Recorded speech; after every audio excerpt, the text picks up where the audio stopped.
ओम गण गणपते नमः। मैं अनु बजाज, ज्योतिष एडवाइजर। आध्यात्मिक इच्छा पूर्ति यात्रा में आप मेरे साथ चल रहे हैं। शिव महापुराण की कथा में द्वितीय खंड में 29वां अध्याय विभाग सुन रहे हैं। हे नारद, इस अवस्था को देखकर काली जी विष्णु जी के सन्मुख जा पहुंची। उन्हें देख विष्णु जी ने जितने बाण चलाए उन सब से वे सहज में ही खा गई। तब विष्णु जी ने अपने नंदक नामक खड़ग का प्रहार उनके ऊपर किया। उसे काली ने पकड़कर तोड़ डाला। ये दृश्य देखकर विष्णु जी ने काली के साथ युद्ध करना बंद कर दिया। भैरव के समीप जा पहुँचे। विष्णु जी ने भैरव के ऊपर से अपना चक्र चलाया तो भैरव ने उसे सहज ही काट दिया। तदुपरांत उन्होंने अपने मृत्यु के समान भयानक बाणों द्वारा विष्णु पर प्रहार आरंभ कर दिया। विष्णु जी तथा भैरव का युद्ध बहुत देर तक होता रहा। उस युद्ध को सब देवता अलग अलग खड़े होकर देखते रहे। तदुपरांत भैरव ने उस प्रलयकर्ता त्रिशूल को अपने हाथ में उठाया, जो बिना प्राण लिए कभी नहीं रुकता था।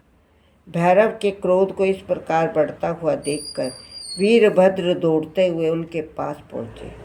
अनेक प्रकार से उनकी प्रशंसा करते हुए बोले, हे भैरव जी, आप ऐसा क्रोध ना करें, क्योंकि शिवजी ने अपनी कठिन आज्ञा नहीं दी। विष्णु जी भी शिवजी के एक रूप है, अतः सेवक को अपने स्वामी के विरुद्ध ऐसा व्यवहार नहीं करना चाहिए। ये सुनकर भैरव जी ने अपना त्रिशूल रोक दिया। तदुपरांत वीरभद्र स्वयं विष्णु से युद्ध करने लगे। हे नारद, जब विष्णु जी ने देखा कि वीरभद्र पर सहज ही विजय पाना संभव नहीं, तब उन्होंने योग माया द्वारा अपने ही समान असंख्य गणों को उत्पन्न किया। वे सब गरुड़ पर आरूढ़ थे, शंख चक्र गदा पद्म को अपने हाथों में धारण किए हुए थे। वे उत्पन्न होते ही शिव गणों से युद्ध करने लगे। उन्होंने अपनी बाण वर्षा, शंख ध्वनि, चक्र तथा गदा आदि से शिव गणों को व्याकुल कर दिया। ये दशा देखकर वीरभद्र ने भगवान सदाशिव का ध्यान धरकर अपने त्रिशूल चलाया। उस त्रिशूल के चलते ही शिवजी के गण भस्म होने लगे, देखते देखते अदृश्य हो गए। ये दशा देखकर विष्णु जी ने अत्यंत क्रोध कर वीरभद्र को मार डालने की इच्छा से उनके मस्तक पर अपनी गदा का एक कड़ा प्रहार किया।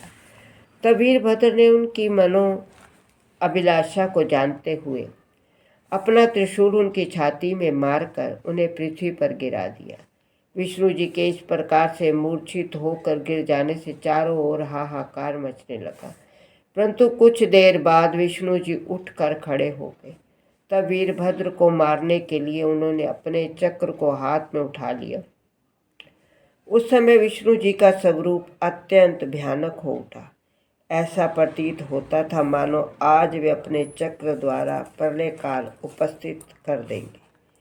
हे नारद, वीरभद्र ने जब विष्णु के साथ तेजस्वी स्वरूप को देखा तो मन ही मन भगवान सदाशिव के चरणों का ध्यान किया। उस समय शिवजी ने वीरभद्र को अभय दान देते हुए अपने शत्रु का प्रहार सहन करने की सामर्थ्य प्रदान की। इधर विष्णु जी भी पर्वत शिखर के समान निश्चल भाव से खड़े थे।